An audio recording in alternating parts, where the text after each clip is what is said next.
Hey, this is Bill within the Crosshairs, cxhairs.com, and this is your Moment of SVENNESS 1.3.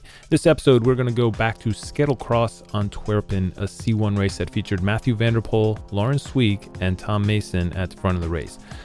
The race features several sand sections, and we're going to concentrate on one seemingly innocuous 180-degree turn. Anytime you see sand on the course, you have decisions to make. Can I ride it? And even if I can ride it, is running faster? Every rider on course today went through that same decision-making process.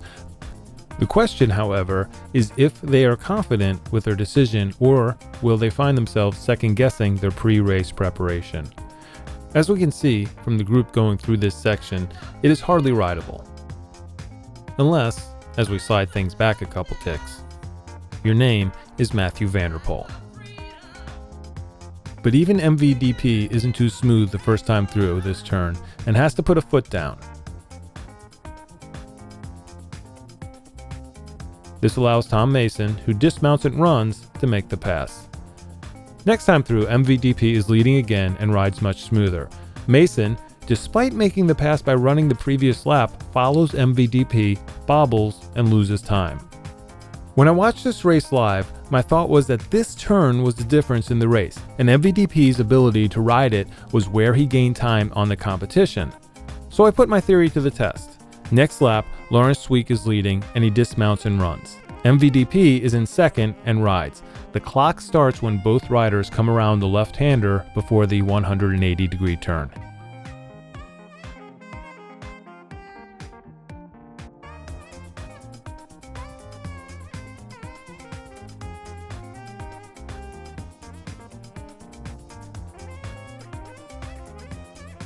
As you can see, my theory doesn't hold up. If anything, running was a tiny bit faster, but basically running and riding are pretty much identical.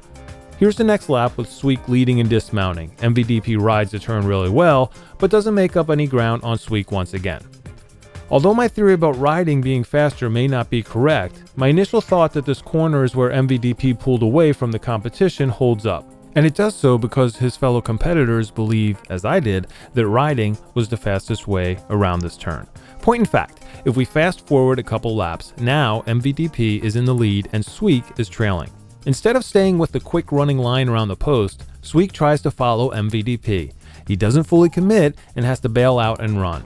Since he has lost all of his momentum, the running line this time is not as fast and the gap starts to open. Next lap, Sweeck stays on the bike and nails it. He's just as fast as MvdP through the turn. The difference is that MvdP, with the exception of the first lap when he had to put a foot down, is fast and smooth through the turn every lap. Sweeck, on the other hand, isn't as consistent and has another lap where he has to dismount midway through the turn. Interestingly, by the end of the race, the rest of the leaders had also abandoned the fast running line and were trying their luck at riding with varying levels of success.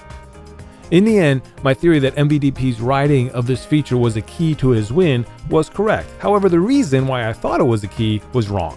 The real reason this feature was key was because the other guys at the front saw MvdP riding and, like me, seemed to be lured into believing it was faster. They changed their strategy of running a safer, faster line for riding a riskier line with no real benefit.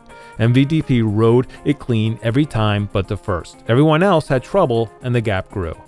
The takeaway here is not to get lured into changing your game plan because the riders around you are doing something different.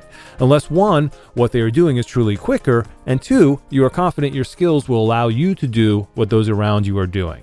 Know your limits. Sometimes that will make you faster. And that is your moment of SVENNESS.